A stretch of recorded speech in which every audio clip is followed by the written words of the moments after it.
और बाकी सबको बांट रहे हैं जी। Should we start? धन्यवाद। आज एक महत्वपूर्ण प्रेस वार्ता में मेरे दो वरिष्ठ सहयोगी श्री पी चिदम्बरम जी और श्री अभिषेक मनु सिंघवी जी यहाँ मौजूद हैं। First you will. सबसे पहले मैं चिदम्बरम साहब को आग्रह करूंगा कि वो इंग्लिश में अपना वक्तव्य रखें।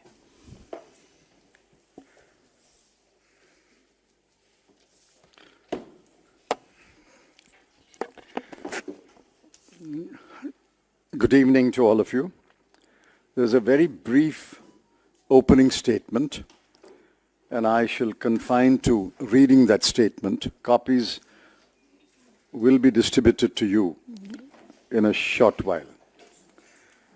The judgment of the Honorable Supreme Court in the cases concerning the abrogation of Article 370 of the Constitution has decided many issues, but has left open some issues that are also vitally important.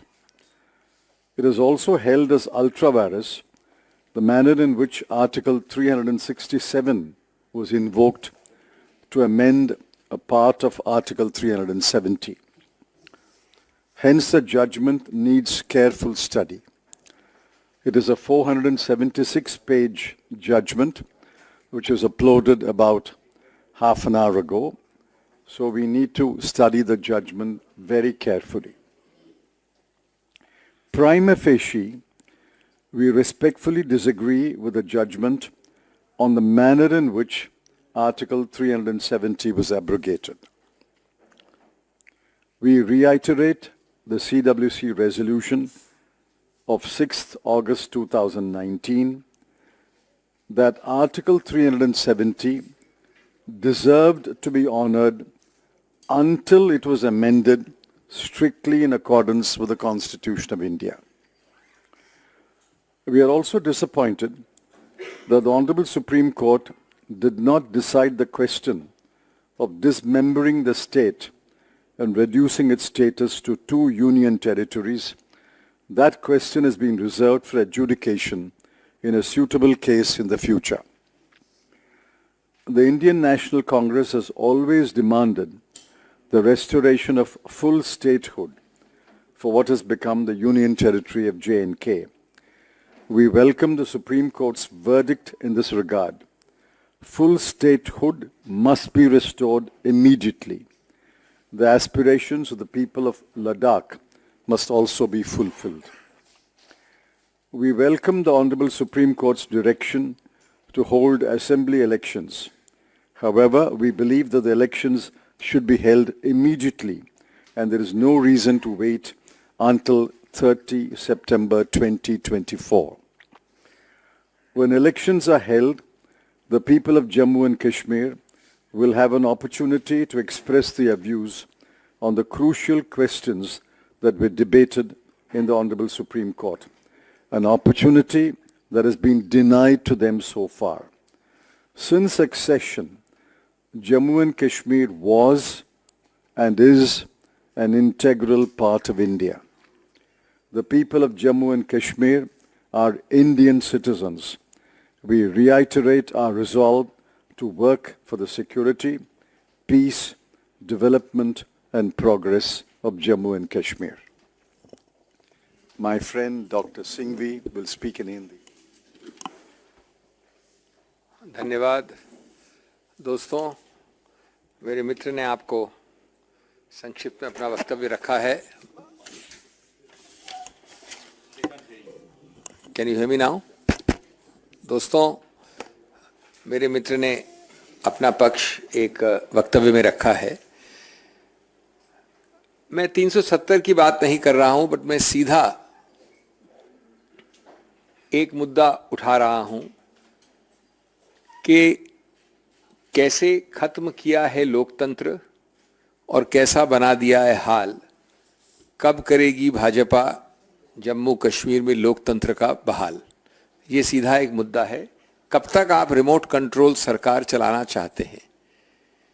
आज 2014 के बाद वहां चुनाव नहीं हुए हैं Jammu and Kashmir में। 2018 के बाद 5 साल से जब चुनाव ड्यू थे नहीं हुए हैं। तो मैं ये मुद्दा उठाना चाहता हूं कि democracy not autocracy is the demand of every citizen of Jammu and Kashmir. Jammu and Kashmir has been run by a selected government for almost or over half a decade, not by an elected government. Why the BJP is afraid of an elected government? एक अजीब विरोधाभास है इस निर्णय में।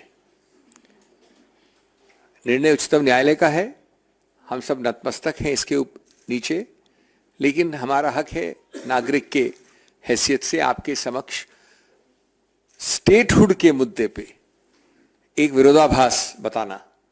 वो विरोधाभास ये है कि एक तरफ तो ये कहा उच्चतम न्यायालय ने कि हम निर्णय नहीं करेंगे वैधता, वैलिडिटी कि आपने स्टेट को यूटी कैसे बनाया। स्पष्ट एक्सप्रेसली कहा है कि हम ये मुद्दा खुला छोड़ रहे हैं, हम ये निर्णय नहीं कर रहे हैं कि ये संवैधानिक रूप से वैध है या अवैध है कि आपने एक प्रदेश को यूटी बनाया। और दूसरी तरफ ये विरोधाभास है, बहुत गंभीर संवैधानिक विरोधाभास है। उन्होंने कहा कि जो आपने लद्दाख को प्रदेश से यूटी बनाया वो वैध है। अब मैं इस पे तकनीकी बात नहीं कर रहा हूं, मैं एक विरोधाभास बता रहा हूं। संविधान के अनुच्छेद 3 में आप किसी प्रदेश के एक हिस्से को यूनियन टेरिटरी बना सकते हैं, एक प्रदेश के कुछ हिस्से को 2 प्रदेश बना सकते हैं, 3 प्रदेश बना सकते हैं। लेकिन एक कंडीशन है अनुच्छेद 3 में कि कुछ न कुछ भाग उसका प्रदेश रहना चाहिए, वो यूटी पूरा नहीं बना सकते आप।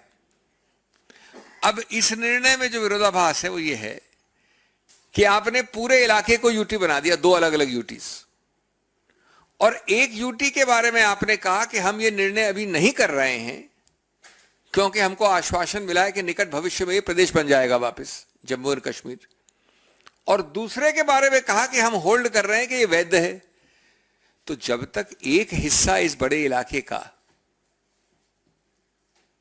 प्रदेश नहीं है, जहां की लोकतंत्र गणतंत्र प्रदेश का है, तब तक अनुच्छेद 3 के अंतर्गत भी यह वैध नहीं हो सकता। ये एक बड़ा गंभीर एक विरोधाभास कह लीजिए, संवैधानिक गलती जो दिख रही है निर्णय में। दूसरा,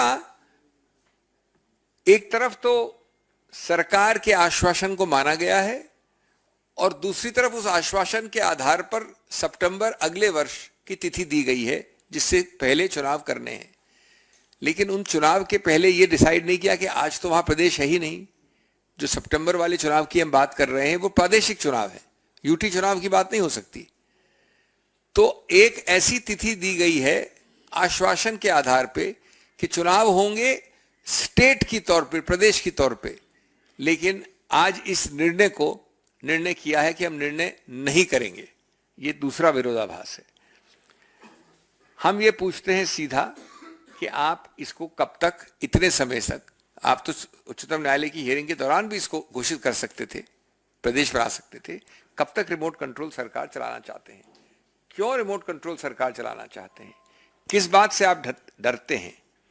और इसको उस संदर्भ में देखना है कि जो आर्थिक इंडिकेटर्स हैं उस प्रदेश के, मैं सिर्फ आपको 3 आंकड़े दूंगा। मेरे साथ एक बहुत ही विश्व प्रसिद्ध आर्थिक शास्त्री भी बैठे हैं, अर्थशास्त्री भी बैठे हैं, लेकिन 3 आंकड़े हैं कि वहां का बेरोजगारी का दर 18.3% है और राष्ट्रीय एवरेज औसतन है 8%। अगर आप इस 18% बेरोजगारी को और ध्यान से देखें तो अर्बन जो है, शहरों में, वहां पर एक छोटे अल्पायु के एज ग्रुप में 30% है, 30%, 29.8%। और महिलाओं में 51% है अर्बन एरियाज में। तो ये आप अपनी डुगी बजाते रहते हैं हमेशा, ये सच्चाई है। और आप लोकतांत्रिक सभी इंपल्सेस को घुटा रहे हैं, वहां पर चलने नहीं दे रहे हैं। इसके अलावा और आंकड़े हैं कि वहां का जो विनिवेश है, इन्वेस्टमेंट है, वो 21-22 और 20-21 के तुलनात्मक रूप से काफी कम है। मेरे पास आंकड़े हैं, 21-22 में 376 था, 20-21 में 412 था और 17-18 में 840 करोड़ था। ये एक वर्ष का विनिवेश बता रहा हूं मैं। तो अगर आप 17-18 से लें, और मैं मान रहा हूं कि कोविड है, वहां पर ये सब हुआ है, 17-18 के विनिवेश 840 के आंकड़े के बाद 21-22 का आंकड़ा 376 है। तो आप ये कितनी डूंगी बजाते हैं अपनी, कितनी अपनी तूती बजाते हैं, सच्चाई ये है। दोस्तों एक चीज और मैं अपनी बात अंत करूंगा। बार बार आप 2019 से कह रहे हैं, आज 4-4.5 वर्ष हो गए, 5 वर्ष हो जाएंगे अगले वर्ष, 4.5 हो गए। 219 से कह रहे हैं, 2019 से। और प्रधानमंत्री मोदी ने स्पष्ट रूप से जून 2021 को कहा था कि हम प्रादेशिक स्तर करने वाले हैं। अभी 2023 की शुरुआत में जब 13 राजनीतिक पार्टियां मिली तो उन्होंने कहा कुछ ही चंद महीनों में हम करेंगे, और अगर नहीं करेंगे तो ये डिनायल होगा गणतांत्रिक लोकतांत्रिक चीजों का। उच्चतम न्यायालय ने लिखा है इस निर्णय में, आज वाले निर्णय में, I quote, direct elections to the legislative assemblies, which is one of the paramount features of representative democracy in India, cannot be put on hold until statehood is restored. उसके अलावा आपने कई बार ऐसे वक्तव्य दिए हैं, लेकिन आप इसको डिले कर रहे हैं, विलंब कर रहे हैं। इस विलंब का कोई औचित्य नहीं है और कोई सार नहीं है। मैं कम से कम अपनी बात पूरी तरह से इस राज्य और यूटी स्टेटस और विरोधाभास के बारे में कहना चाहता हूं, लेकिन जो हुआ सो हुआ। आपको तुरंत, वो एक बाहर की समय सीमा है, इसका मतलब नहीं है कि आप सितंबर में करेंगे। उस समय सीमा के बहुत अंदर आप कर सकते हैं, करना चाहिए और आवश्यक है। बहुत बहुत धन्यवाद।